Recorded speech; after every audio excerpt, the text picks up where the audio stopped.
नमस्कार दोस्तों, welcome to सरकार स्टडी बेस। तो चलिए हम पढ़ने वाले यहाँ पे देखिए, अभी हमारा जो लेक्चर चल रहा है इंडियन इकोनॉमी यानी कि जो पेपर 2 है उसके बी के अंतर्गत हम पढ़ रहे हैं फर्स्ट यूनिट। और इसमें हमारा जो है भारतीय बैंकिंग जो प्रणाली है उसके बारे में हम पढ़ रहे हैं, जिसके अंतर्गत हमने बहुत सारी चीज़ें अभी देख चुके हैं। और हमारा टॉपिक चल रहा है भारतीय रिजर्व बैंक तथा साख नियंत्रण की विधियाँ, जिसके अंतर्गत देखें तो इंग्लिश में इसको बोला जाता है reserve bank of India and credit control method. उसमें हमने एक परिमाणात्मक यानी कि जो क्वांटिटेटिव जो मेथड है या मेजर्स है उसके बारे में हमने पढ़ लिया, जिसमें हम रेपो रेट, बैंक दर और बहुत सारी चीज़ें हमने उसमें डिस्कस किया था। और दूसरा जो उसका प्रकार था जो साख नियंत्रण का है और जो भारतीय रिजर्व बैंक उसके अंतर्गत तो गुणात्मक था, यानी कि ये क्या था, क्वालिटेटिव था। तो ये चीज़ हम देखेंगे। इसके अंतर्गत क्या क्या चीज़ें हमको देखने को मिलेगी वो सारी चीज़ यहाँ पे हमको देख सकते हैं। क्वालिटेटिव यानी गुणात्मक विधि, जिसे चयनात्मक साख नियंत्रण विधि भी बोला जाता है। और चयनात्मक साख नियंत्रण जो है उससे तात्पर्य क्या है, अर्थव्यवस्था के कुछ चयनात्मक क्षेत्रों से संबंधित जो केंद्रीय बैंक है उसकी एक भेदमूलक नीति से है। और इसका प्रमुख उद्देश्य क्या होता है, व्यापारिक बैंकों द्वारा अवांछित जो आर्थिक क्रिया है और जो गैर प्राथमिक क्षेत्र है उसके लिए साख देने पर रोक लगाना, या फिर हम अगर बोलें तो उन्हें हतोत्साहित करना। साथ ही अगर देखें तो प्राथमिक क्षेत्रों में आर्थिक गतिविधियों के स्तर को बढ़ाने के लिए साख को के जो प्रवाह है उसको प्रोत्साहित करना। इसके अलावा भारतीय रिजर्व बैंक द्वारा मौद्रिक नीति के गुणात्मक उपकरण या फिर जो चयनात्मक साख नियंत्रण है, जिसे गुणात्मक हमने देखे थे क्वालिटेटिव जो मेजर्स हैं, इसके अंतर्गत बहुत सारी यहाँ पे चीज़ें हमको देखने को मिलती है। जैसे आप देखें यहाँ पे तो हमको सीमांत आवश्यकता देखने को मिलती है, उपभोक्ता ऋण विनियमन देखने को मिलता है, साख की राशनिंग देखने को मिलती है, नैतिक दबाव देखने को मिलता है और प्रत्यक्ष कार्रवाई देखने को मिलती है।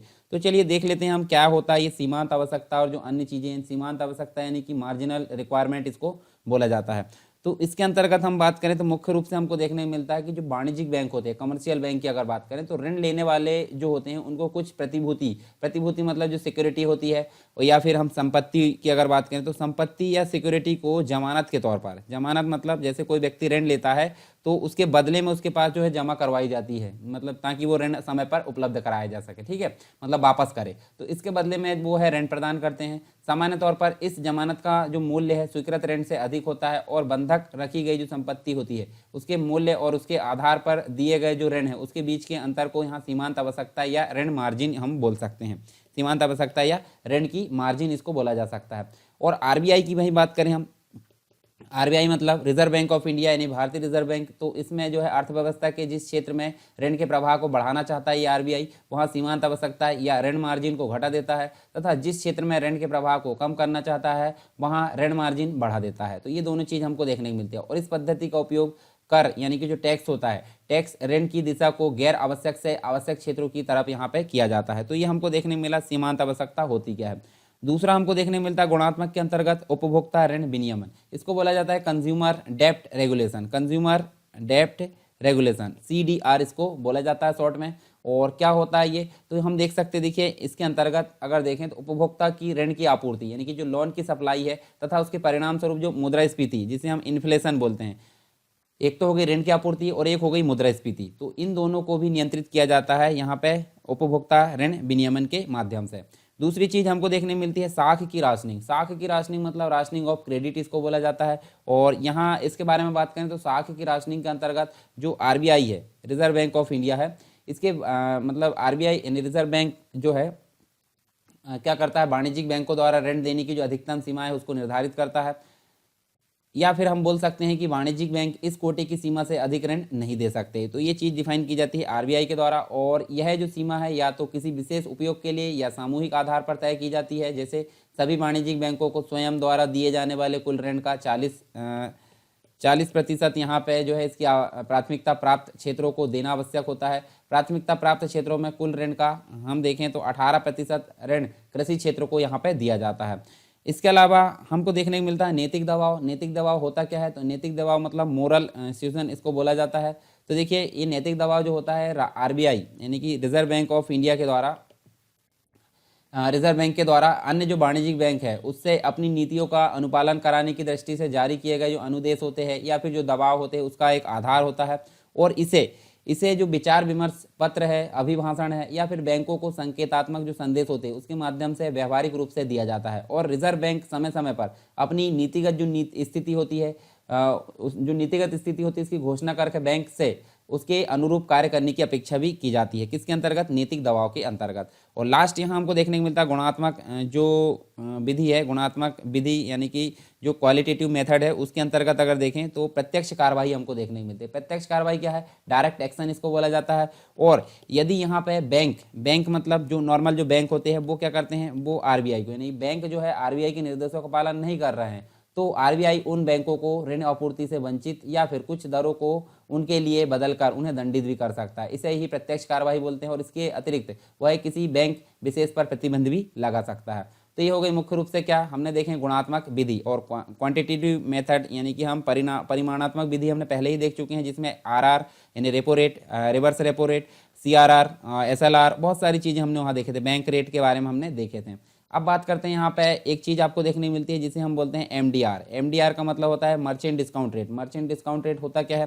तो देखिए जब यहाँ पे आप देखिए कहीं आप मॉल में जाइए या फिर आप कोई दुकान शॉप में जाइए और अगर आप वहाँ पे अपने डेबिट कार्ड को जो है स्वैप करते हो, डेबिट कार्ड मतलब जैसे आपके पास में कैश नहीं है तो आप क्या चाहते हो, या तो यूपीआई के माध्यम से पे कर दे या फिर डेबिट कार्ड के माध्यम से।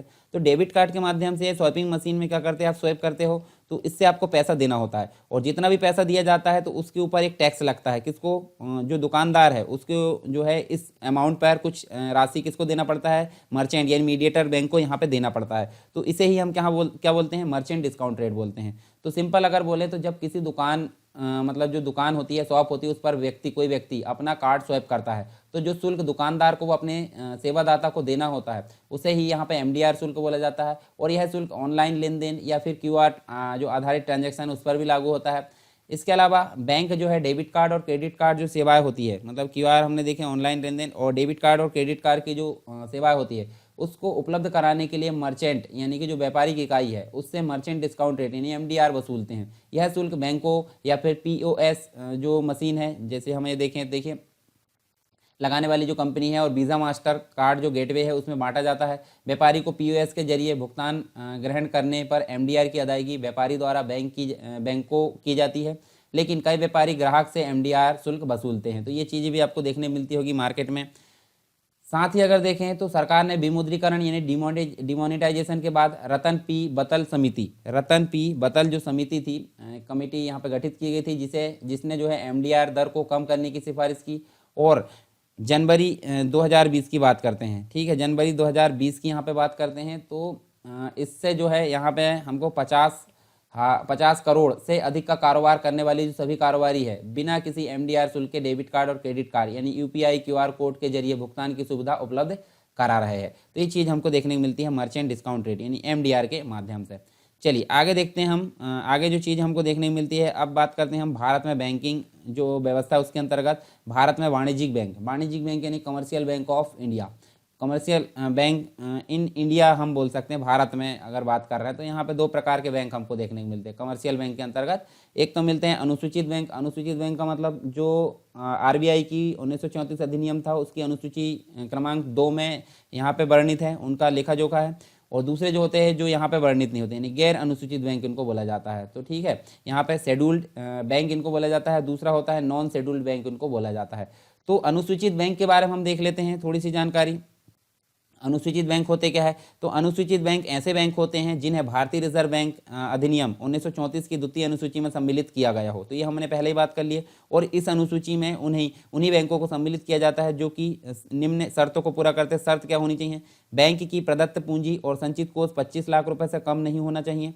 भारतीय रिजर्व बैंक को इस बात का विश्वास हो कि बैंक का कोई भी कार्य जमाकर्ताओं के लिए अहितकारी ना हो। तो ये चीज़ यहाँ पे देखने को मिलती है 2 शर्त, और यही शर्त अगर है तो अनुसूची क्रमांक 2 में उसको वर्णित किया जाएगा और वर्णित करने के पश्चात उसको अनुसूचित बैंक बोला जाता है, शेड्यूल्ड बैंक उसको बोला जाता है।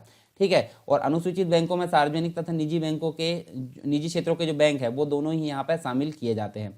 अब इसके बाद हम देखेंगे दूसरे जो बैंक है, दूसरे प्रकार के बैंक कौन से होते हैं। दूसरे प्रकार के बैंक जो होते हैं गैर अनुसूचित बैंक, मतलब जिनका वर्णन अनुसूची क्रमांक 2 में न हो। मतलब हम बोले तो जो बैंक रिजर्व बैंक यानी रिजर्व बैंक अधिनियम 1934 की दूसरी अनुसूची में शामिल नहीं है उन्हें गैर अनुसूचित बैंक बोला जाता है। और इस प्रकार के बैंकों की संख्या अब निरंतर कम होते जा रही है। और इन बैंकों को भी सांविधिक जो नगद कोष है शर्तों को मानना पड़ता है, परंतु ये बैंक इस कोष को रिजर्व बैंक के पास रखने को बाध्य नहीं होते। ये बैंक इस राशि को अपने पास ही रख सकते हैं। और ये बैंक जो होते हैं सामान्य कार्य उद्देश्यों हेतु जो रिजर्व बैंक है उससे ऋण प्राप्त करने के लिए अधिकृत नहीं होते, किंतु असामान्य परिस्थितियों में ये जो बैंक है रिजर्व बैंक से संपर्क करके ऋण प्राप्त कर सकते हैं। तो ये चीज़ हमको देखने को मिलती है गैर अनुसूचित बैंकों के रूप में। अब वाणिज्यिक बैंक तो हमने देख लिए दो प्रकार के, एक तो अनुसूचित बैंक और एक गैर अनुसूचित बैंक। अब इनके कार्य भी हम देख लेते, ठीक है, ये कार्य हम देख लेते हैं इनके कार्य क्या क्या है। तो फंक्शंस ऑफ कमर्शियल बैंक के रूप में देखें तो यहाँ हमको विभिन्न प्रकार के कार्य देखने को मिलते हैं, जैसे कि जमा को स्वीकार करना। एक बैंक होता है मीडिएटर के रूप में काम करता है, ये जमा को स्वीकार करता है, ऋण भी प्रदान करता है, बहुत सारी चीज़ यहाँ देखने को मिलती है। तो जमा को स्वीकार करता है उसके अंतर्गत हमको क्या देखने को मिलता है, तीन चीज़ें, एक तो बचत जमा होती है, एक मांग होती है और एक सावधिक जमा होती है। तो यह जो बैंक होते हैं मतलब ये जो बैंक होती है बैंक का सबसे महत्वपूर्ण कार्य है जमा को स्वीकार करना। वर्तमान में अगर देखें तो ये तीन प्रकार की सेवाएं हमको देखने को मिलती है। बचत जमा, बचत जमा से मतलब क्या होता है, सेविंग डिपॉजिट, यानी कि इस जमा पर बैंक की जो ब्याज दर है कम होती है। और इसका कारण यह है कि इनमें मतलब इसमें जो होते हैं अपनी बचत जमा करने वाले सामान्यतः छोटी बचत हुआ करती है, जमा करता है सप्ताह या वर्ष के दौरान एक सीमा तक ही अपनी राशि जो है चेक के माध्यम से निकाल सकते हैं। तो इसलिए इसमें जो है बचत जमा में ब्याज की दर काफ़ी कम होती है। दूसरी होती है मांग जमा। मांग जमा क्या होती है, डिमांड डिपॉजिट इसको बोलते हैं। तो ये व्यवसायी अपनी जमा चालू खाते या फिर करेंट अकाउंट की अगर बात करें तो इसमें करते हैं, और वे अपने खाते में जमा कितनी भी राशि को जो है मतलब यहाँ पे बिना किसी पूर्व सूचना के या बिना किसी नोटिस के चेक के माध्यम से निकाल सकते हैं। बैंक ऐसे खातों पर कोई ब्याज नहीं देता क्योंकि ये चालू खाते होते हैं, बल्कि अपने ग्राहकों को प्रदान की गई सेवाओं के बदले कुछ राशि बतौर जो है प्रभार ग्रहण यहाँ पे करता है। चालू खातों को यहाँ पे मांग जमा के रूप में भी जाना जाता है। तीसरे होते हैं सावधिक जमा। सावधिक जमा का मतलब क्या होता है, फिक्स्ड डिपॉजिट, यानी कि एफडी इसको बोला जाता है। तो बैंक जमा को यहाँ पे सावधिक या मियादी जमा के रूप में भी स्वीकार किया जाता है। और वे जो होते हैं बचतकर्ता जिन्हें संचित राशि की आवश्यकता नहीं होती, वे आजकल उसे जो है 30 दिन की अवधि से अधिक समय के लिए यहाँ पे बैंक के सावधिक या फिर मियादी जमा या फिर हम बोल सकते हैं टाइम डिपॉजिट खाते में रख सकते हैं। ऐसी राशि पर बैंक जमाकर्ताओं को अधिक ब्याज या इंटरेस्ट यहाँ पे देखने को मिलता है। तो ये चीज़ हमको देखने को मिलती है किसके अंतर्गत, जो सावधिक जमा यानी कि जमा स्वीकार करने के अंतर्गत तीन चीज़ें देखने को मिली बैंक की, बचत को जमा करना, मांग यानी डिमांड डिपॉजिट, और तीसरे होते हैं फिक्स डिपॉजिट। तीन चीज़ें यहाँ देखने को मिली। कुछ प्राथमिक जमाएं होती है, जैसे जो लोग जो होते हैं विभिन्न प्रकार से वाणिज्यिक बैंकों में की गई जो नगद होती है, नगद जमा, ये बैंक की कुल मांग जमाओं का एक भाग होता है। और द्वितीयक जमाएं जो होती है उन जमाएं मतलब ऐसी जो डिपॉजिट है जिनकी उत्पत्ति तब होती है जब बैंक द्वारा लोगों को ऋण दिया जाता है, और ये बैंकों की कुल मांग जमाओं का एक भाग होती है। तो ये प्राथमिक और सेकेंडरी जो जमाएं होती है वो हमने देखें। अब बात करते हैं दूसरा कार्य होता है वाणिज्यिक बैंकों का, अग्रिम ऋण प्रदान करना, अग्रिम ऋण देना या एडवांस लोन यहाँ पे देना। तो होता क्या है, जो वाणिज्यिक बैंक होते हैं वो अपने वाणिज्यिक बैंकों के मुख्य कार्य में से एक अपने जो है ग्राहकों को अग्रिम ऋण यहाँ पे देना होता है। बैंक अपनी जमा राशि का कुछ प्रतिशत ऋण के रूप में प्रदान करता है, और ऋण ब्याज दर अपनी जो है अपनी जमा पर देने वाले ब्याज दर की अपेक्षा अधिक होती है। तीसरी चीज होती है साख का निर्माण। साख का निर्माण यानी क्रेडिट क्रिएशन। तो साख का निर्माण क्या होता है, वाणिज्यिक बैंकों के कार्यों में से एक अत्यंत महत्वपूर्ण कार्य माना जाता है। अन्य वित्तीय संस्थाओं की तरह इनका जो उद्देश्य है, इनका उद्देश्य भी लाभ कमाना होता है, और इस उद्देश्य के लिए बैंक जो है दिन प्रतिदिन विनिमय हेतु कुछ नकदी रिजर्व में रख कर जो है जमा स्वीकार करता है और अग्रिम ऋण यहाँ पे प्रदान करता है। परंतु जब बैंक जो है अग्रिम ऋण देता है तो ग्राहक के नाम पर एक खाता खोल दिया जाता है तथा उसे दिए गए ऋण का भुगतान नगद रूप से न करके उसकी आवश्यकताओं के अनुसार चेक के माध्यम से यहाँ पे प्रदान किया जाता है, और ऋण मंजूर करके बैंक साख या जमा का सृजन भी करता है। नेक्स्ट जो कार्य होता है, विभिन्न प्रकार की सेवाएं होती है, यानी मिसलेनियस सर्विस बोल सकते हैं। तो विभिन्न प्रकार की सेवाओं के अंतर्गत क्या क्या चीज़ आती है, तो इन सेवाओं में हम देखें तो लॉकर्स की सुविधा यहाँ प्रदान कर दी जाती है। उनकी मूल्यवान वस्तुओं का अभिरक्षक के रूप में यहाँ माना जाता है, और इन लॉकर्स में ग्राहक अपने आभूषण, मूल्यवान जो मतलब इंपॉर्टेंट जो डॉक्यूमेंट्स है उनको भी यहाँ रख सकते हैं। बैंक के चेक रख सकते हैं, ड्राफ्ट, यात्री चेक आदि यहाँ पे विभिन्न प्रकार की चीज़ें देखने को मिलती है। एटीएम सुविधा प्रदान की जाती है, डेबिट कार्ड की फैसिलिटी प्रदान की जाती है। तो सारी फैसिलिटी विभिन्न फैसिलिटी के अंतर्गत आती है, और ये सभी वाणिज्यिक बैंकों के द्वारा जो कार्य किए जाते हैं उनका यहाँ पे चीज़ें देखने को मिलती है। इसके बाद हम देख सकते हैं बैंकों के लिए एक 4D जो अवधारणा है वो भी यहाँ पे अपनाई गई थी। 4D अवधारणा, 4D अवधारणा का मतलब होता है 4D। 4D मतलब देखो 4D का मतलब होता है, देखिए पहली डी जो थी डीरेगुलेट, डीरेगुलेट यानी विनियंत्रण करना, डिफरेंशिएट, डिफरेंशिएट मतलब भिन्नता, और डाइवर्सिटी यानी कि विविधता, और एक और होता है डिसिंटर, डिसिंटर मतलब फोकस करना। तो ये 4D को मिलाकर यहाँ पे 4D नाम की एक जो है अवधारणा है प्रस्तुत की गई, और ये की गई 27 फरवरी को, 27 फरवरी 2015 को ये जो है 4D अवधारणा देखने को मिलती है बैंकों के लिए। और ये जो आर्थिक सर्वेक्षण प्रस्तुत करते हुए बैंकों के विकास के लिए ये अवधारणा प्रस्तुत की गई थी। ठीक है, वाणिज्यिक बैंकों के कार्य के अंतर्गत ये हमने देखे। अब बात कर लेते हैं बैंकों का राष्ट्रीयकरण। राष्ट्रीयकरण का मतलब होता है जो प्राइवेट बैंक थे उनको गवर्नमेंट अपने हाथ में ले लेती थी, संचालन, नियंत्रण, सारी चीज़, तो उसको बोला जाता था यहाँ पे बैंकों का राष्ट्रीयकरण, यानी नेशनलाइजेशन ऑफ बैंक्स। ठीक है, तो भारत सरकार द्वारा देश में बैंकों का सामाजिक उत्तरदायित्व यानी सोशल जो परमेबिलिटी है उसको सुनिश्चित करने के हेतु बैंकों का राष्ट्रीयकरण करना निश्चित किया। और इससे पूर्व वाणिज्यिक बैंक द्वारा निजी संस्थाओं की तरह अपने अधिकतम लाभ की प्रेरणा से ही व्यवसाय यहाँ पे कर रहे हैं, और जिससे क्या होता है एक अधिकारी प्रवृत्तियों को प्रोत्साहन मिल रहा था और आर्थिक शक्ति का केंद्रीकरण हो रहा था। साथ ही अगर देखें तो इस प्रक्रिया का दुष्परिणाम यह हुआ कि प्राथमिक क्षेत्र को अपेक्षा का शिकार होना पड़ा और उसे समुचित मात्रा में ऋण नहीं मिला, जिससे वे विकास की दौड़ में पीछे छूट गए।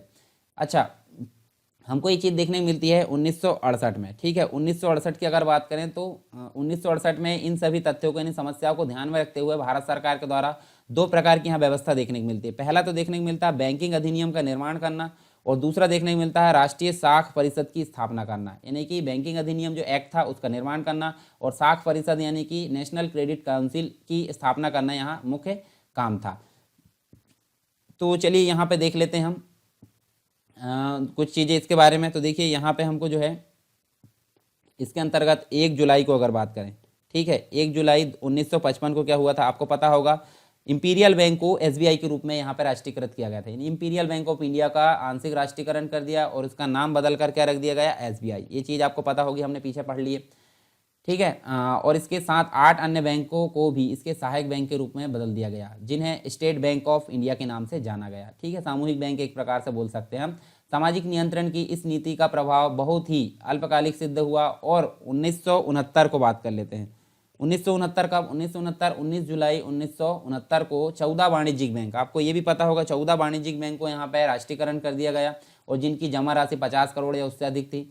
फिर इसके बाद अलावा एक और सीजन ऐसा है, मतलब एक और समय ऐसा आया 1980 में, जब यहाँ पे तो 14 किया गया था, और यहाँ पे 6 जो बैंक है, 6 निजी बैंकों को, वाणिज्यिक बैंकों को राष्ट्रीयकृत किया गया, जिसकी जमा राशि 200 करोड़ या उससे अधिक थी।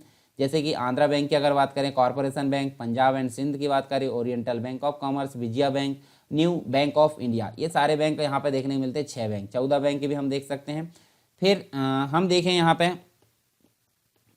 4 सितंबर को 4 सितंबर 1993 को न्यू बैंक ऑफ इंडिया का विलयन किस में कर दिया गया, पीएनबी में। मतलब न्यू बैंक ऑफ इंडिया का विलयन किस में कर दिया गया, विलय कर दिया गया पीएनबी में, पंजाब नेशनल बैंक में इसका विलय कर दिया गया, जिससे जो है राष्ट्रीयकृत बैंकों की संख्या कितनी हो गई, 19 हो गई। ठीक है, तो ये चीज़ हमको देखने मिलती है।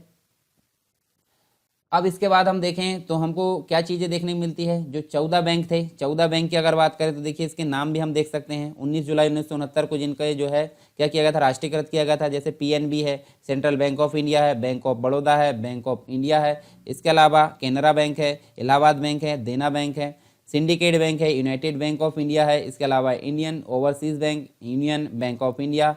अभी वर्तमान की अगर बात करें तो यहाँ पे देखिए आपको आंध्रा बैंक और ये जो एक प्रकार से कॉर्पोरेशन बैंक है वो यूनियन बैंक ऑफ इंडिया के अंतर्गत मर्ज हो गया है। United commercial bank, Indian bank और बैंक ऑफ महाराष्ट्र, ये टोटल 14 बैंक ऐसे हैं जिन्हें 19 जुलाई 1969 को राष्ट्रीयकृत किया गया था, राष्ट्रीयकरण इनका किया गया था। इसके अलावा हम देखें तो हम देख सकते हैं बैंकों के विलय से संबंधित, यानी कि एक बैंक दूसरे बैंक में मर्ज होता है तो उसको क्या बोलते हैं, विलय बोलते हैं, मर्जर बोलते हैं। ठीक है, तो बैंकों का आपस में विलय यानी मर्जर ऑफ बैंक्स इसको बोला जाता है। और रिजर्व बैंक ने यह प्रावधान किया कि यदि 2 बैंक चाहे तो आपस में विलय कर सकते हैं। बैंकों के आपसी विलय की दिशा में जो है दिशा निर्देश गैर बैंकिंग वित्तीय कंपनी, जिसे हम बोलते हैं एनबीएफसी, नॉन बैंकिंग फाइनेंशियल जो कॉरपोरेशन या कंपनी हम बोल सकते हैं, इसके बैंकों में विलय के लिए जारी किए गए थे, जो कि निजी क्षेत्र यानी प्राइवेट सेक्टर के साथ साथ सार्वजनिक क्षेत्र यानी पब्लिक सेक्टर के बैंकों के लिए भी था। इसके लिए विभिन्न प्रकार की शर्तें हम देखें तो शर्तें क्या क्या हो सकती है, यहाँ देखिए सहमति होनी चाहिए बोर्ड ऑफ डायरेक्टर की 2/3 सदस्य की, यानी कि इस दिशा निर्देशों के अनुसार बैंकों के जो स्वैच्छिक विलय है उसके लिए इन दोनों बैंक यानी जो विलय हो रहा है, विलय करने तथा विलय होने वाली जो बैंक है उसके बोर्ड ऑफ डायरेक्टर की 2/3 सदस्यों की सहमति को अनिवार्य यहाँ पे बनाया गया। दूसरी चीज़, शेयर धारकों के 2/3 बहुमत की बात करें तो बोर्ड ऑफ डायरेक्टर के साथ शेयर धारकों के 2/3 बहुमत को भी अनिवार्य बनाया गया। परिसंपत्ति, दायित्व एवं आरक्षित कोष की स्थिति, तो ये इसका मतलब क्या है, ऐसा प्रावधान किया गया इसके अंतर्गत कि विलय के प्रस्ताव पर विचार करते समय बैंकों के प्रबंधक मंडल को जो है विलय किए जाने वाले बैंकों की परिसंपत्ति, दायित्वों तथा आरक्षित कोषों की स्थिति पर विचार करना होगा। इसके अलावा हम देखें तो स्वैप रेशियो जो है उसका निर्धारण करना, स्वैप रेशियो का निर्धारण करना यानी जो है विलय के लिए प्रस्तावित स्वैप जो रेशो थे, शेयर का जो विनिमय अनुपात है उसका निर्धारण किसी स्वतंत्र मूल्यांकन एजेंसी द्वारा किया जाना था। साथ ही अंतिम सहमति जो है भारतीय रिजर्व बैंक यानी आरबीआई की होगी। तो यहाँ देखिए विलय हेतु अंतिम सहमति हमको आरबीआई की देखने को मिलती है। और विगत वर्षों में अनेक अवसरों पर वित्तीय संकट में फंसे निजी क्षेत्रों के बैंकों के कारोबार पर प्रतिबंध लगाकर उनका विलय सार्वजनिक क्षेत्रों के बैंकों के रूप में किया गया। अगस्त 2019 की बात कर लेते हैं हम। 2019 की अगर बात करें तो अगस्त 2019 में केंद्र सरकार ने अर्थव्यवस्था की गति को बढ़ावा देने के उद्देश्य से 10 बैंकों का विलय करने की यहाँ पर घोषणा की, जिसके परिणाम स्वरूप देश में सार्वजनिक क्षेत्र के बैंक जो थे यानी पीएसबी, इसकी कुल संख्या 18 से घटकर कितनी हो गई, 12 हो गई। पहले कितनी थी, 18 थी। अब हम देख लेते हैं, देखिए कौन कौन से बैंक यहाँ पे मर्ज हुए हैं। तो देखिए यहाँ पे आप देख सकते हैं oriental bank, United bank of India और हम देख सकते हैं पंजाब नेशनल बैंक, तीनों को मर्ज करके यहाँ पे देखिए तीनों आपस में मर्ज हुए। और यहाँ पे जो है विलय होने के पश्चात पीएनबी यानी पंजाब नेशनल बैंक सामने आपको देखने को मिलता है। फिर Andhra bank, corporation bank, union bank, तीनों आपस में मर्ज हुए और कौन सा बैंक बना हमारा यूनियन बैंक ऑफ इंडिया। ठीक है। फिर उसके बाद इलाहाबाद बैंक, यहाँ पे देखें तो इलाहाबाद बैंक, इंडियन बैंक, तो दोनों मिले इंडियन बैंक बना। सिंडिकेट बैंक और केनरा बैंक मिलकर क्या बने, केनरा बैंक बने। तो ये मर्जर आप देख सकते हैं। एक और आप देखिए देना बैंक है, ठीक है, विजया बैंक है, बैंक ऑफ बड़ौदा है, तो ये तीनों मिलकर बैंक ऑफ बड़ौदा के नाम से सामने आए। एक चीज़ और देख लीजिए आप, इसको बोला जाता है शेयर स्वैप अनुपात। शेयर स्वैप अनुपात होता क्या है, जब विलय या अधिग्रहण के सौदे द्वारा किसी कंपनी को खरीदने के लिए शेयरों को जो है करेंसी की तरह इस्तेमाल किया जाता है तो इसे शेयर स्वैप कहते हैं। तथा लक्षित कंपनी में मौजूदा होल्डिंग्स है उसके बदले शेयरों की संख्या को शेयर स्वैप अनुपात कहा जाता है। सार्वजनिक क्षेत्र के 12 जो बैंक है वो हम देखें तो यहाँ देखिए आपको इंडियन बैंक देखने को मिलता है, bank of India, Canara bank, Indian overseas bank, Punjab national bank, union bank of India, bank of Baroda, bank of Maharashtra, central bank of India, Punjab and Sind bank, UCO bank, Bharatiya state bank. ये हमको 12 बैंक टोटल यहाँ पे देखने को मिलते हैं। ठीक है। अब इसके बाद हम बात करेंगे भारतीय स्टेट बैंक की। तो भारतीय स्टेट बैंक की बात हम नेक्स्ट क्लास में करेंगे। अभी हम देख लेते हैं हमने क्या क्या चीज़ें यहाँ पे देखे हैं। ठीक है। तो देखिए हमने जो है जो मतलब साख नियंत्रण की जो विधि है उसके अंतर्गत 2 चीज़ें थी, परिमाणात्मक थी और एक गुणात्मक थी। गुणात्मक हमने देखें, फिर मर्चेंट डिस्काउंट रेट देखें, एमडीआर जिसे बोला जाता है। भारत में वाणिज्यिक बैंकों के बारे में हमने देखें। उसके बाद हम देखें वाणिज्यिक बैंकों के अंतर्गत अनुसूचित बैंक और गैर अनुसूचित बैंक दोनों को देखें, जिनकी जो है मतलब जिनको सम्मिलित किया गया है द्वितीय अनुसूची में वो अनुसूचित बैंक, जिनको सम्मिलित नहीं किया गया है वो गैर अनुसूचित बैंक। फिर वाणिज्यिक बैंकों के कार्य के रूप में हमने देखे। फिर बैंकों का राष्ट्रीयकरण हमने देखे। बैंकों का राष्ट्रीयकरण के अंतर्गत अधिनियम और साख नियंत्रण परिषद मतलब राष्ट्रीय साख परिषद की स्थापना देखें। 14 बैंकों की लिस्ट हमने देखे। बैंकों का आपस में विलय देखें और कौन कौन से बैंक आपस में यहाँ पे विलय हुए और शेयर स्वैप अनुपात होता क्या है। ये सारी चीज़ हमारी यहाँ पे कंप्लीट हो गई। तो आई होप सारी चीज़ आपको क्लियर हुई होगी। फिर भी अगर कोई डाउट है तो आप मुझे बताइए, और अगर पसंद आते हैं आपको जो चीज़ें आपको पसंद आती है तो आप दूसरों तक अवश्य पहुँचाएँ। टेलीग्राम चैनल आप ज्वाइन कर सकते हैं, उत्तर लेखन और डिस्कशन ग्रुप सारी चीज़ें आप ज्वाइन कर सकते हैं। इसका आपको लिंक कहाँ मिलेगा, डिस्क्रिप्शन बॉक्स में मिल जाएगा, तो उसमें जाकर आप ज्वाइन कर सकते हैं और अपनी तैयारी को और सही दिशा प्रदान कर सकते हैं। तो चलिए मिलते हैं नेक्स्ट टॉपिक में नेक्स्ट क्लास में। ठीक है, तब तक के लिए जय हिंद।